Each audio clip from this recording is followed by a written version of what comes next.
Are you ready? Yesayya I am sorry. Yesayya I am sorry. Jesus I am sorry. అపోస్తలుడైన పౌలుని సెన్హెద్రిన్ మహాసభకు తీసుకెళ్లారు. యూదులకు supreme court లాంటిది. మనకు సుప్రీం కోర్ట్ ఎలాగైతే ఢిల్లీలో ఉంటుందో అలాగే వాళ్ళకి సెన్హెద్రిన్ మహాసభ యెరూషలేములో ఉంటుంది. అది వాళ్ళకి చాలా ప్రాముఖ్యమైనది, మతపరమైన కోర్టు. అక్కడికి రోమీల అధికారులు, శతాధిపతులు, సహస్రాధిపతులు సమాజ మందిరంలో ఏం చెప్తున్నారో వాళ్ళకి అర్థం కాక సెన్హెద్రిన్ మహాసభకు తీసుకెళ్లారు. ఎవరిని? అపోస్తలుడైన పౌలుని సెన్హెద్రిన్ మహాసభకు తీసుకెళ్ళి అక్కడ సద్దుకయ్యులు ఉన్నారు, పరిసయ్యులు ఉన్నారు, మత సంబంధమైన నాయకులు ఉన్నారు, 70 మంది నాయకులు ఉన్నారు, ప్రధాన యాజకుడు ఉన్నాడు, యాజకులు ఉన్నారు. అక్కడ రోమ అధికారులకు సంబంధించిన వాళ్ళు ఉన్నారు.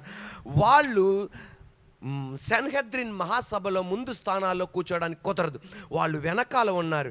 వెళ్ళి ఆ అధికారులు ఏమని అడుగుతున్నారంటే, ఈ పౌలు గారు లేకపోతే ఈ సౌలు గారు అనేక మంది ఇతన్ని చంపాలని చూస్తున్నారు, ఇతన్ని గాయపరచాలని చూస్తున్నారు, ఎందుకో మాకు అర్థం కావట్లా, ఈయన దగ్గర నుండి మాకు వినాలని ఉంటే పక్కనోళ్ళు వినవట్లా, అందుకే కోర్టుకు తీసుకొచ్చాం.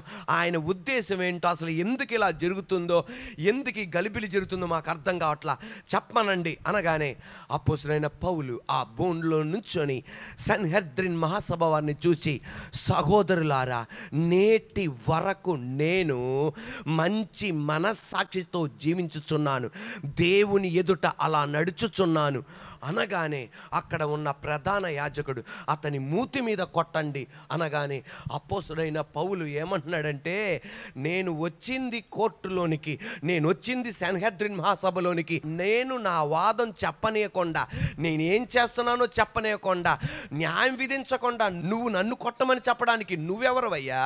సున్నం కొట్టిన గోడ, దేవుడు నిన్ను కొట్టును గాక అన్నాడు.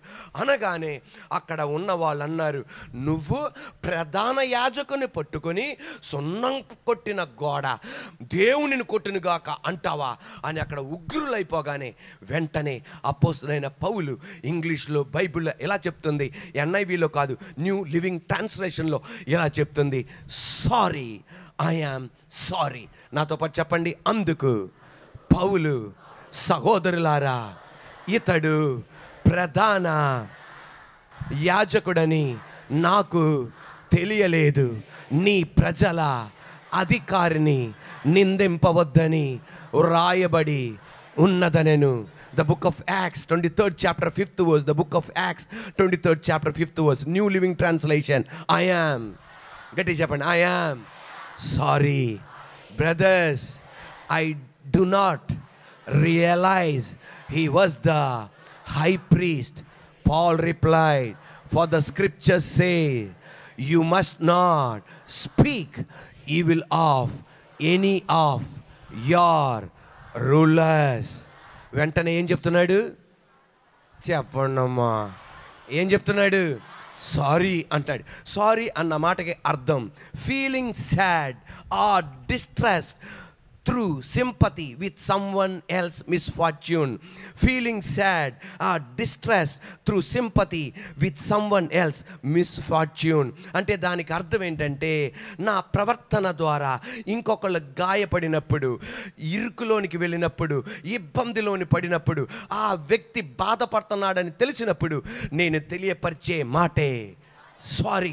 ఎప్పుడైతే ఈ మాట అన్నాడో, సున్నం కొట్టిన కూడా దేవునిని కొట్టును గాక అనగానే అక్కడున్న యూదులు, మతపరమైన వాళ్ళందరికీ బాధ కలిగింది, నా ద్వారా వాళ్ళకి ఇబ్బంది కలిగింది, నా ద్వారా వాళ్ళకి కష్టం కలిగింది, నా ద్వారా వాళ్ళు ఇరుకులో ఉన్నారు, వద్దు అని చెప్పి ఏమని చెప్పాడు తెలుసా? సారీ అని చెప్పాడు. ఈ రోజున అనేక మంది సారీ అని చెప్పడానికి చాలా కష్టం. ఎందుకు తెలుసా? నీ ఈగో, నీ అహం ఏం చేస్తుందంటే సారీ అని చెప్పడానికి నీకు ఇష్టం అవ్వట్లా. నీకు సారీ అని ఎందుకు చెప్పడానికి ఇష్టం అవ్వట్లేదు తెలుసా? నేను చెప్పను. ఎందుకంటే ఆ ఈగో నిన్ను కంట్రోల్ చేస్తుంది.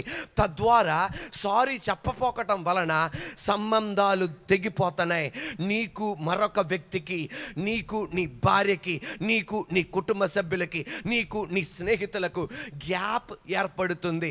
అటువంటి టైంలో నీ ఈగోను పక్కన పెట్టి, లేక నీ అహాన్ని పక్కన పెట్టి సారీ అని చెప్పావనుకో, ఆ కక్ష, ఆ పగ, ఆ కష్టం, ఆ ద్వేషం మొత్తం పోద్ది. ఇదివరకు ఎలా ఐక్యతగా ఉన్నావో, ఇదివరకు ఎలా క్షమాపణతో ఉన్నావో, ఇదివరకు ఎలా సమాధానంగా ఉన్నావో, మరలా నువ్వు కలిసి ఉండగలవు. ఈరోజు నేను గమనించండి, దేవునితో ఉన్న సంబంధం తర్వాత, యేసయ్యతో ఉన్న సంబంధం తర్వాత, పరిశుద్ధాత్మ దేవునితో ఉన్న సంబంధం తర్వాత, ఈ రోజున 100 కోట్ల రూపాయలు కాదు ముఖ్యం, 100 ఎకరాల పొలం కాదు ముఖ్యం, 100 కేజీల బంగారం కాదు ముఖ్యం, 100 అంతస్తుల అపార్ట్మెంట్ కాదు ముఖ్యం. ఇవేవి నువ్వు పట్టుకొని వెళ్ళవు. కానీ నీకు నీ కుటుంబ సభ్యులతోనూ, నీకు నీ స్నేహితులతోనూ, నీకు తోటి స్నేహితులతోనూ, నీకు తోటి విశ్వాసులతోనూ కలిగిన సంబంధం చాలా ముఖ్యం. ఏ వ్యక్తి సారీ చెప్పగలడో తెలుసా? నా ఈగో కన్నా, నా అహం కన్నా రిలేషన్షిప్పే ముఖ్యం అన్నవాడే సారీ చెప్పగలడు. ఆమేన్, హల్లెలూయా. తల్లి తండ్రులకు 3 పిల్లలు. దాంట్లో పెద్ద పాప చదవట్ల సరిగ్గా. డాడీ ఏం చేశాడంటే కోపపడి, నువ్వు బాగా చదవపోతే ఎలా, ఇలాగైతే ఎలా అని ఒక అరగంట క్లాస్ పీకేశాడు. వెంటనే ఈ పాప అంది ఎలా అనేసేసి బెడ్రూమ్కి వెళ్ళిపోయింది. ఆమె బెడ్రూమ్కి వెళ్ళగానే డాడీ ఆమె బెడ్రూమ్ దగ్గరికి వెళ్ళి, నేను యేసేని నమ్ముకున్నా, నువ్వు యేసేని నమ్ముకున్నావు, నాలో పరిశుద్ధాత్మ దేవుడు ఉన్నాడు, నీలో పరిశుద్ధాత్మ దేవుడు ఉన్నాడు, నాలో తండ్రైన దేవుడు ఉన్నాడు, నీలో తండ్రైన దేవుడు ఉన్నాడు. నువ్వు ఇదేనా చర్చికి వెళ్ళి వినే మాట? డాడీని ఎలవయ్యా అని చెప్పటం అదేనా? ఇలా ఎదురు తిరగటమేనా? ఇదేనా నువ్వు చేసేది? ఇదేనా దేవుని వాక్యం నుండి నేర్చుకునేది? అనగానే అంతే, నాకు ఇష్టం లేదు, నేను చదవనన్నా అని అంది ఆ పాప. అనగానే వెంటనే తండ్రి ఒక మాట అన్నాడు. ఏమని అన్నాడు తెలుసా?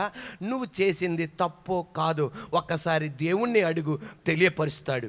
అనగానే నేను చేసింది కరెక్టే డాడీ, నువ్వు చేసింది రాంగు అంది ఈమె. అలా ముందుకెళ్ళిపోయారు. ఆ రాత్రి ఆమె అలా నిద్రపోతుంది. ఆమె నిద్రపోతుండగా డాడీ కింద ఉన్నాడు. పైకి చూశాడు, బెడ్రూమ్ లైట్ ఇంకా వెలిగే ఉంది, బెడ్రూమ్ లైట్ ఇంకా వెలిగే ఉంది. పాప నిద్రపోయిందేమో లైట్ ఆపకుండా అని చెప్పి డాడీ పైకి వెళ్ళాడు. డాడీ పైకి వెళ్ళి చూడగానే డాడీ ఏమనుకున్నాడో అదే జరిగింది. పాప నిద్రపోతుంది లైట్ ఆపకుండా. వెంటనే ఆ లైట్ ఆపేసి ఆమెకి దుప్పటి కప్పేసి కిందకు వచ్చేసాడు. వాళ్ళది డూప్లెస్ బిల్డింగ్. కిందకి రాగానే తెల్లవారుజాము 3 గంటలకి పాప వచ్చింది డాడీ మమ్మీ బెడ్రూమ్ దగ్గరికి. డాడీ పక్కన నుంచుంది. డాడీ పక్కన నుంచోగానే డాడీ లేచి, ఏంటమ్మా ఇప్పుడు వచ్చావు, కలలో వచ్చావా, ఏంటి వచ్చావు అనగానే మరలా పాప బెడ్రూమ్కి వెళ్ళిపోయింది. డాడీ అనుకున్నాడు స్వప్నంలో వచ్చినట్టుంది. కలలో కొంతమంది నడుస్తుంటారు, స్వప్నాల్లో రాత్రిపాటు నడుస్తుంటారు, అలా వచ్చినట్టుంది.